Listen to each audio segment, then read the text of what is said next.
My name is Sophia Kennedy, and today I'm going to be presenting to y'all on the 1966 Texas Western Miners. And this is really honestly such an inspiring story. The Texas Western Miners beat the all-white lineup. They were an all-black lineup, and they beat the all-white lineup in 1966. And this was the first time that it was ever done in history. So they really cracked the glass ceiling, so to speak. And what this means, we're going to use this analogy a lot throughout the presentation. What it means is that they were overcoming the barriers that were setting in the way of their success.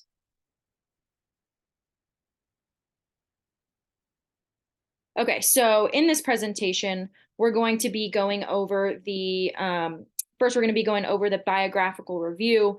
So we're going to go over the actual story of the game, and then the team itself, and then Coach Don Haskins. And so with this, because it's not just one person, we're not going to get into each of the players' individual lives, but we're just going to talk about them as a whole. So when we're going over the game, the team, and then Coach Don Haskins, just think about as a whole who they were and try not to think just individually their individual contributions, because it really was a team effort in this case.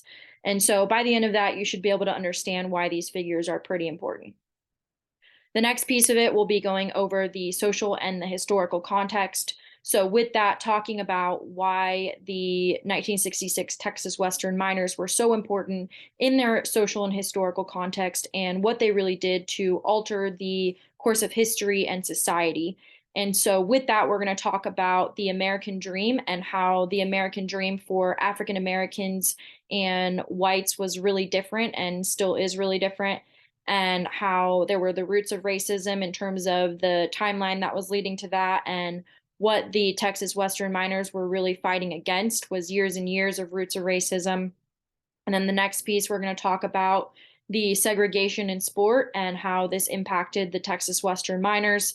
And the last piece, we'll be talking about the African Americans in sport and some of the success stories we have leading up to the Texas Western Miners. And this was really important because of the momentum that they were gaining before the Texas Western Miners.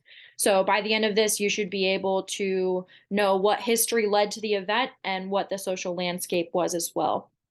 And then the last piece we'll be talking about how they actually cracked the glass ceiling and how they changed society in sports then and now. And so with that, we'll be going over the timeline and how they really altered the course of history. And there's this concept in sociology of how sport is a reflection of society. And in this case, they were really using sport to go ahead and change society.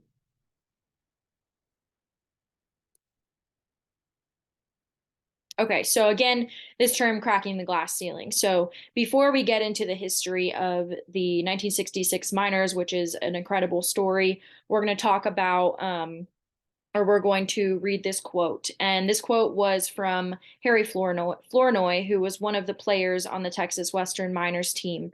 And it really sums up well the overall impact that the miners had on history, as well as some of the things that this team was experiencing currently. So he says, no longer could the excuse be used that blacks were not smart enough, were undisciplined, could not work under pressure, could not follow directions, and were not equipped to function on our own. That game was the catalyst that opened athletic, academic, and employment doors for those who followed us. No longer would we be kept out of mainstream America. So again, this really just sums up well the impact that the miners had on history and how they had or the impact that they had on basketball. But then it also describes really well the stereotypes that they were undergoing at the time. Okay, so the biographical background. So first, we're going to talk about the game itself and what actually happened on that day. So leading up until the 1966 NCAA championship, the Miners were playing a historical record-breaking season where they only lost one game. They went 28-1.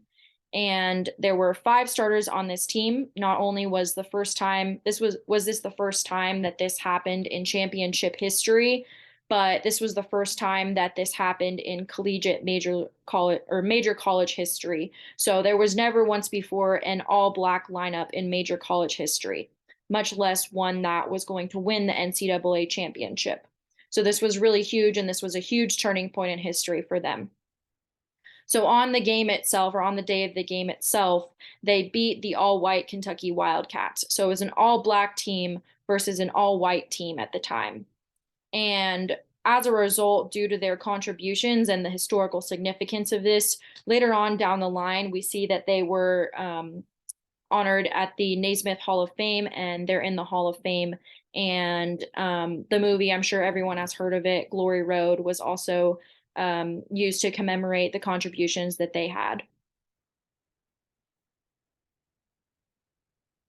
Okay, so in terms of talking about the actual players themselves, again, don't concentrate so much on their individual history, but just know that each of them was an African American, each one of these starters, and then know that afterwards they each led professional lives and professional careers.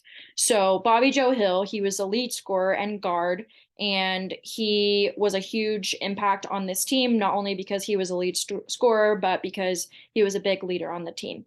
And he ended up, once he graduated, he ended up leading a career where he worked in the field of natural gas. David Lattin really set the tone for this game.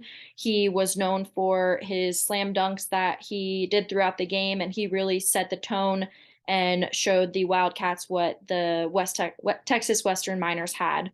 And once he graduated, he now buys and sells homes, and he owns a pharmacy, and then he also owns a nutrition nonprofit that helps kids who are underprivileged. Orson Artis was a captain, co-captain, and forward, and he was also one of the lead point scorers. And it was a police detective once he graduated from UTEP. Harry Flournoy was a co-captain as well. He was huge in contributing to this team's success throughout the season, and unfortunately, he did injure himself in the championship game. After UTEP, he went on to become a sales professional. And then Willie Worsley was a guard. He was only 5'6", but he was still an amazing player. And he went on to become a coach. And then he also provides social counseling for young adults. Okay, so the coach himself, Coach Don Haskins, who was also called by his players Bear. Prior to working at UTEP, he grew up in Oklahoma, so he grew up in the South and experienced the racism of the Jim Crow era. And he was a player then, and then he was a coach in Texas as well as Oklahoma at the high school level. And then he was hired on to be the head coach at UTEP. And so he was the first coach to play an all-black lineup, which had never been done before at the major college level. And this was pretty crazy considering that he also lived in the South. So he was facing a lot of pushback in this. And whenever he was asked about his team, he just consistently says, I played the best players. And that's what he sticks to with his coaching philosophy, is that he was trying to play the best players. And why this is significant from a sociological standpoint is that what he was really trying to do is he was really trying to create a meritocracy on his team. And I think this really relates well to what he was trying to do in context to overall how Blacks were experiencing everything at the time. They were not experiencing a meritocracy. So he was trying to create a meritocracy on the court. And in essence, he was using sport to impact society and not the other way around.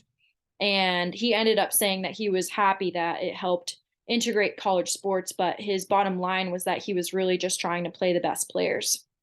And he had a really close relationship with his players. During interviews after they played, all of them said that they looked to him for mentorship and that he was a phenomenal leader and a phenomenal coach. He was a tough coach, but he was a phenomenal coach for them.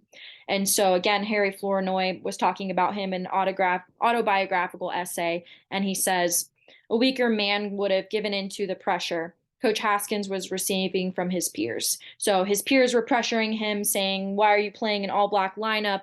But he ends up sticking to his guns and sticking to what he believed was right.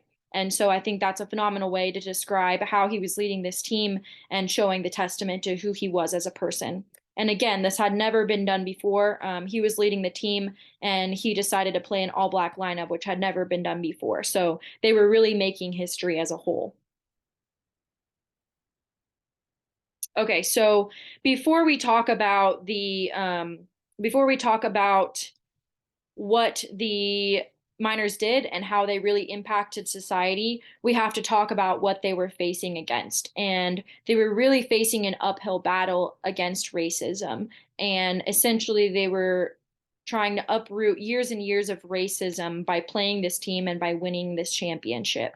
And this had been the foundation of America. And really, up until that point, the experience of the African American dream and the American dream for white people was very, very different. So, up until this point, Americans and African Americans were living a completely and experiencing a completely different America. And I thought this picture sums it up pretty well. The sign says, "When does the slash our American dream begin?" And this just highlights on the different experiences of the American dream and how this is very different for different races in the United States.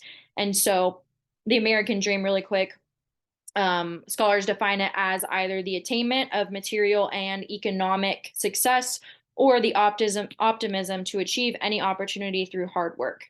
So, in essence, America was priding itself on being a meritocracy when really the meritocracy only applied to white people. So, it wasn't applying to Black people. And this was a result of not only poverty, but also racism and racial discrimination.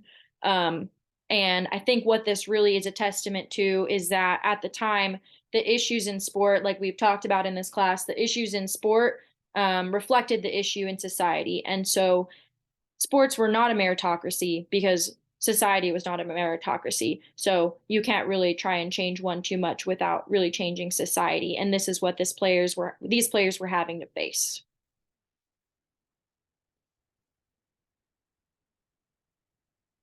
Okay, so social and historical context, talking about the roots of racism. So again, this team was having to face years and years of racism and facing racism that was so deeply rooted within our history.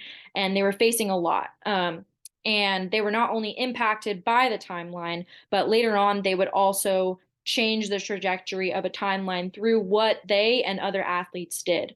And again, something to consider, like we always talk about in our class, what we see in society is what we see in sport. And so what we're seeing in this timeline is also what we're seeing in sport in terms of the rate of the progress and the progress that we're receiving, and then also the pushback that we're receiving.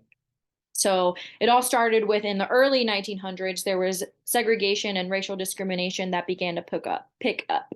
And in response, in 1909, the National Association of Advancement of Colored People formed, which still exists today, and then boycotts were also forming in response to it. So then we start to see tiny glimpses of hope, looking at here 1910, 1936, 1941, and 1940. We start to see little glimpses of hope for African Americans. So they were starting to push back not only in terms of the unions and the boycotts that they were forming, but they were also starting to push back in terms of their success stories. And so just a few of them to note, this isn't all of them, but the first one, 1910, Madam C.J. Walker, she was the first African American millionaire in the United States, and she formed a hair care company. And then 1936, Jesse Owens, we've all heard of him. He won a gold medal at the Olympics in Nazi Germany. And then in 1939, from 1945, World War II was occurring. So it was exposing some of these racist ideologies in the United States. And then in 1940, Hattie McDonald was the first African American to win an Academy Award. 1941, Charles Drew was the first African American to develop a way of keeping plasma. And then 1954, we see different laws that are starting to pop up that represent progress. So in the civil rights era, 1954, Brown versus Board of Education was passed, or was a court case. And what they ruled in the court case was that the segregation of blacks and whites was unconstitutional. And then in 1964, the Civil Rights Act, they ruled that segregation and discrimination in public places, including in schools, was illegal. So why these two, the Brown versus Board of Education and the Civil Rights Act, are mentioned is because the basis of the opportunity to participate in sport was really taking place in schools. And so schools were not equal in terms of participation of sport for blacks and then for whites. Okay, so next we have social and historical context, and then let me move this African Americans in sports. So African Americans in sports, they had a certain timeline and pay attention to how these different events, Jesse Owens winning the gold medal, Jackie Robinson and Charles Sifford, how these different events and these different pop-ups are leading to the 1966 championship. So all these events are occurring and it's creating momentum in order for the championship to be the tipping point that would change history. So in 1935, Jesse Owens won the gold medal. We went over that. And then 1948, Jackie Robinson became the first African American MLB player. He had a massively successful career and was inducted into the Baseball Hall of Fame. Then 1961, Charles Sifford, after some years of dealing with adversity, he made it as the first African American to make it to the PGA Tour, so golf. And then in 1966, we have the all black lineup, and they win the NCAA 1966 championship against the University of Kentucky, which again was an all white team. And so, again, all of these are leading up to gain momentum. So, I like to think of it as that if this is the glass ceiling, they were scratching the glass ceiling, and then the final crack became, or the initial crack became the 1966 Texas Western Miners winning their championship. Okay, so again, an overview looking at how they crack the glass ceiling and they're opening new doors to opportunity. And so the whole theme behind this is that before and after the 1966 Western Miners, the experience of the American dream is pretty different. And I'm not saying that they completely altered it, but they were the initial tipping point that really changed how the American dream is experienced for African Americans in the United States. And again, there was different events like the timeline that I just mentioned with sports. There was momentum that allowed the 1966 Texas Western Miners to be able to achieve what they did and impact society the way that they did. And at the bottom line of it is that what we see in society is what we see in sport. So we're seeing this momentum being gained with laws being passed, such as the Brown versus Board of Education, such as the Civil Rights Act of 1964. And so what we're seeing is that as these laws and this racism is becoming to be deinstitutionalized, then we're seeing progress for African Americans because they're getting opportunities. And so again, overview, we're cracking the glass ceiling, and this is opening new doors of opportunities for African Americans. And so the main thing that the 1966 Western Miners did was they're giving new opportunities to succeed in academics, employment, and in sport, which are the main facets pretty much if you think about it in society. If you do well in academics, then you have the opportunity to do well in employment. If you do well in sport, you have the opportunity to do well in academics and receive a collegiate an opportunity to play at the collegiate level and receive a college education. So again, this is a huge concept and turning point in society and as a sociological concept because the American experience is built on opportunity. And so what better way to completely provide or completely change the trajectory of history by giving African Americans the opportunity to go to college, to receive an education, and to succeed in society. And we also have this second sociological concept that will tie into this, which is that sport is not only unifying, but is also divisive. And we have both ends of it. It's not black and white.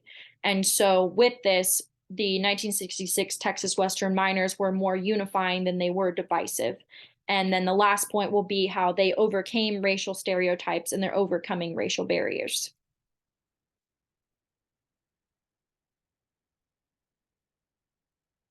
Okay, so like I said before, what better way to talk about America and the American dream by talking about opportunity? Opportunity is what our country was founded on, and providing people with opportunity is what our country prides itself on. And the Texas Western Miners really gave the opportunity to these Black athletes to succeed in sport. And therefore, afterwards, this gave more and more athletes the opportunity to succeed in sport. And then because of that, they were succeeding in their lives overall as a whole.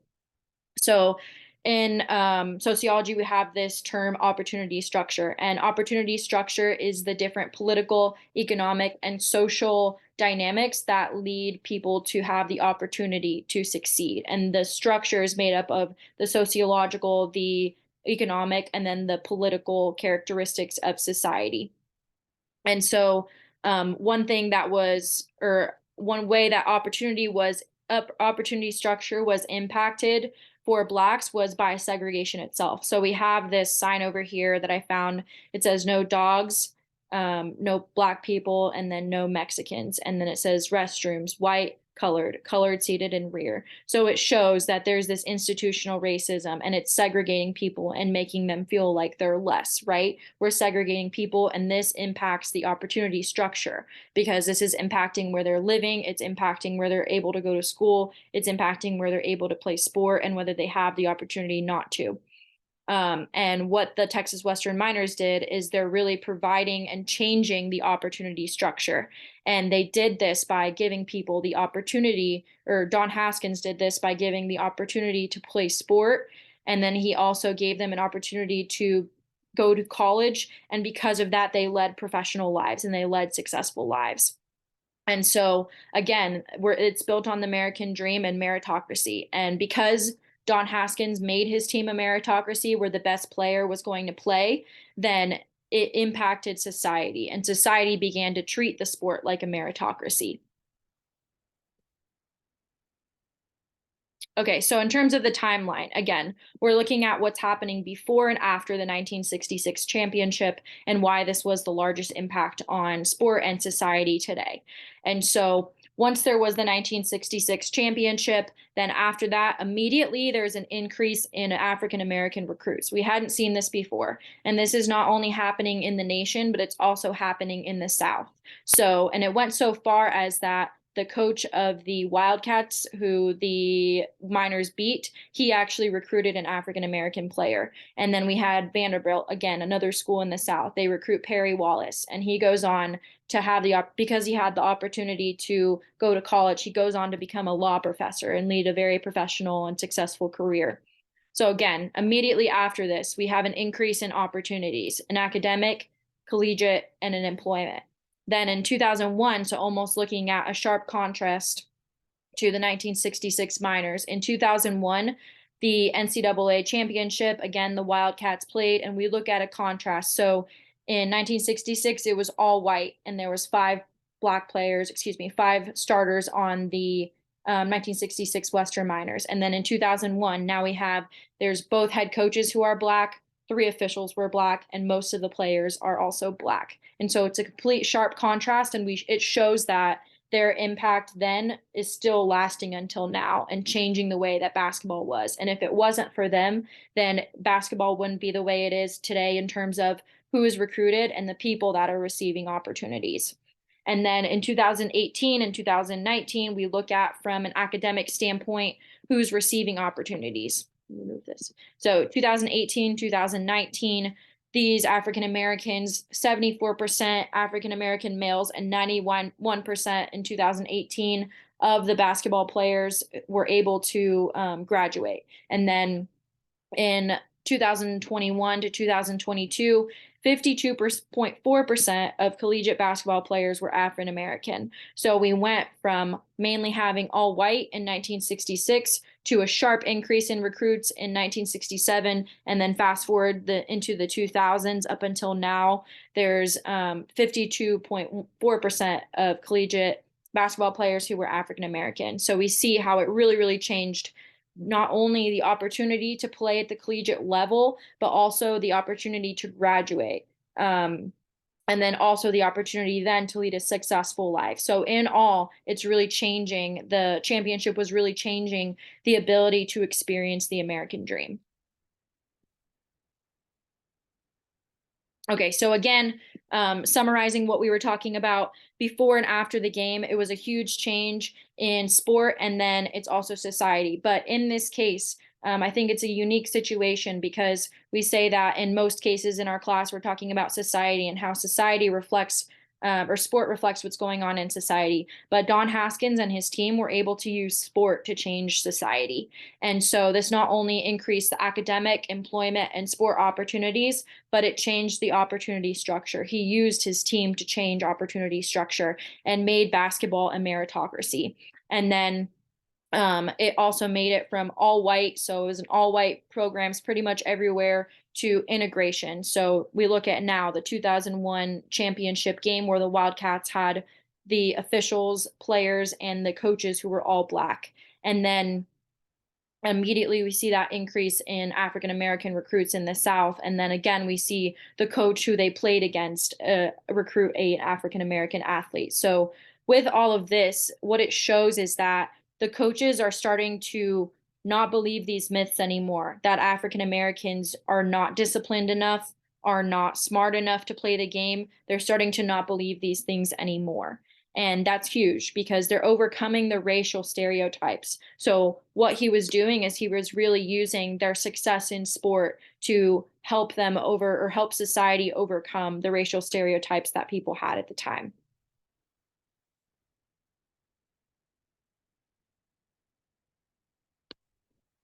So again, changing sport and society forever. We're talking about integration of Black people and white people. So there's a huge integration in collegiate basketball. And then there was this idea of meritocracy that he's trying to implement. So by using the idea of a meritocracy in his sport, he was able to spread it up until now, where even now we see that basketball is still a meritocracy, and we have over half of the sport at the collegiate level being represented by African Americans.